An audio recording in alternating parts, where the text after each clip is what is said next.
It's the early 1860s, and things are heating up in America. Lincoln has been elected president, and several southern states have already seceded from the Union. The state of the country is at stake, and for one opportunistic politician, it's a time of great opportunity. In view of our desire for freedom from the persistent meddling by state officials in city affairs, in particular the harassment of our citizens and our municipal police by the so-called metropolitan police, I, Fernando Wood, hereby declare our city a free and independent state to be named Tri-Insula. If President Lincoln considers this an act of war, then the state of Tri-Insula shall declare war upon the United States of America. Proclaim her independence. No longer must our children be called upon to cross the legitimate struggles of other disaffected peoples, striving for their own independence from the forces of tyranny.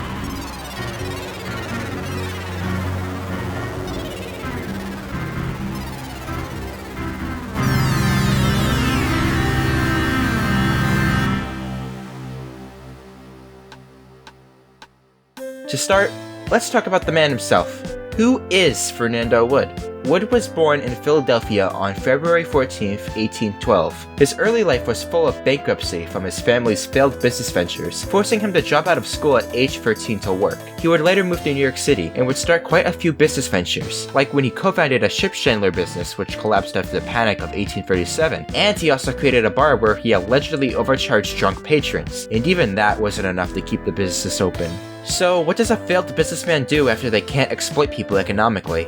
Well, you become a politician so you can exploit people economically and politically. Before we continue, let's talk a little bit about 19th century city politics. City politics, even in these times, were heavily dominated by the Democratic Party. However, it's not because these cities were particularly liberal havens. Rather, it's because of political machines. For those who are unaware, political machines are in essence almost an oligarchy, but in terms of control of a political party. These political machines were controlled by a party boss, who through their political power could choose which candidates could run at all, and also had people pay patronage to them for these benefits, whether that be through direct bribes or just the act of voting. In the city, the political machines became so prevalent that the city citizens would have to vote a certain way that the party boss wanted, or suffer the consequences. You might say this sounds a lot like a mafia, but it isn't, and that's because, Now with that all sorted, let's talk about Fernando Wood's entrance into New York City politics. Wood was a prominent advocate for Jacksonian Democrats. This got the attention of party leaders, who in 1836 would elevate him to the Tammany Society, the first step into getting involved into New York City politics.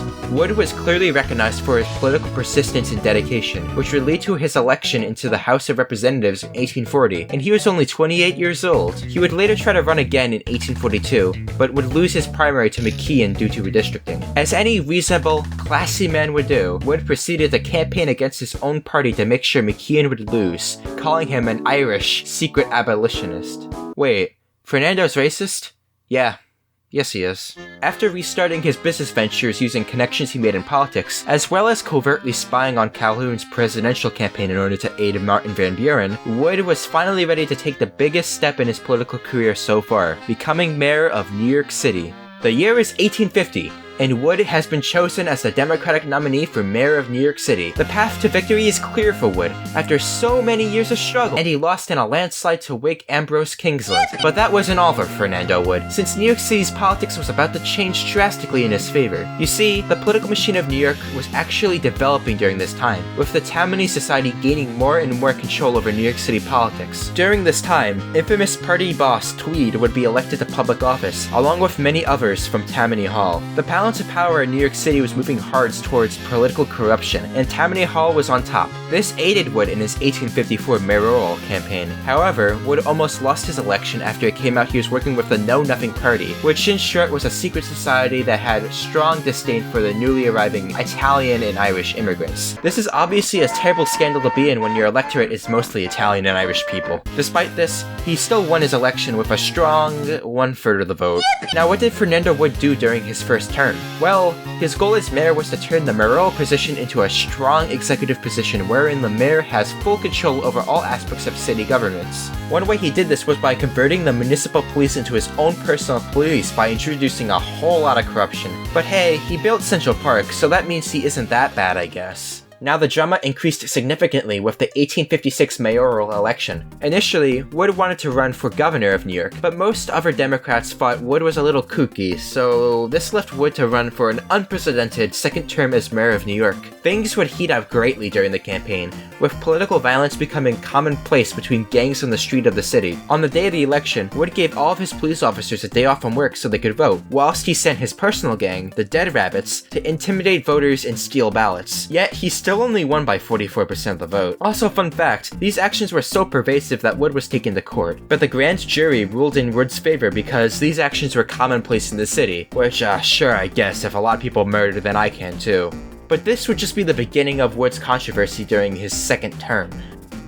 Now, Fernando may have been elected, but his actions caught the eye of many people who were in more powerful positions than he was at the state level. The newly elected Republican state legislator of New York was horrified and decided to take retaliatory action against Wood. First, they changed the New York City charter in order to shrink Wood's term to only 1 year. Then, they passed a reform that disbanded Wood's municipal police force and created a new metropolitan police force. Wood was peeved, to say the least, and simply refused to comply with the state legislator. This culminated in the Great New York City police riot, where the municipal and metropolitan police clashed in June of 1857. In the end, around 50 people were injured and Fernando Wood was arrested. However, it appears that Wood was released in under an hour of being arrested and was not even put on trial. You'd think Wood would back down now. Nah, just kidding. You all know that he's a little bit kooky. The municipal and metropolitan police would continue to clash on the streets of New York in more subtle ways. For example, when a metropolitan police officer would bring a criminal to a municipal precinct, the municipal police would often just release the criminal. This conflict only ended after the Supreme Court told Wood to cut the crap, and Wood begrudgingly complied. This incident did not bode well for Wood. Tammany Hall was getting sick of Wood's antics, which led to them endorsing a Republican mayoral candidate Daniel Tiemann over Wood. Ouch. Wood would lose his election in 1857, but only by 3,000 votes. But this is still not the end of Fernando Wood, and he would later run again to win the mayoral election of 1960, right near the beginning of the Civil War. So here's the crazy part you probably clicked the video for. On January 6, 1861, Fernando Wood declared his desire for New York City independence. For some context, New York City's industry was heavily reliant on southern cotton in order to run their industry and trade. Therefore, since tensions were building between the federal government and the South over the issue of slavery, New York was left in a very precarious position. Wood would propose a solution to this, declaring independence. Now, one may immediately assume Wood would have wanted to join the Confederacy, and, well, that doesn't appear to be the case. It appears Fernando Wood wanted to create an independent city-state as he worded it, and would call it Tri-Insula. The name Tri-Insula refers to the three islands of Manhattan, Staten Island, and Long Island, all of which Wood wanted to incorporate into his new country. However, as you may expect, this idea did not go very far. Wood was certainly seen as extreme for his beliefs, to say the least. The New York City Council was very hesitant to follow through with his plan, since many in the council, and Tammany Hall at large, didn't want to go all the way in terms of supporting the South. Most wanted to maintain good relations with the South whilst remaining bound to the US Constitution. The final nail in the coffin would be the attack on Fort Sumter, which caused such a massive wave of support in the North against the South that it shattered all of Wood's dreams for a Tri-Insula and would prevent Wood from committing actual treason and seceding. So what does one do after almost committing treason? Well, returning back to the House of Representatives, of course. After finishing his third mayoral term, Wood would return and spend the rest of his life in the House of Representatives for almost 18 continuous years. Wood was quite famous for his policies, such as, well, being the main dissenting voice against the 13th Amendment. That's the one where they abolished slavery. He died in office in February 1881 at the age of 68 due to some illness.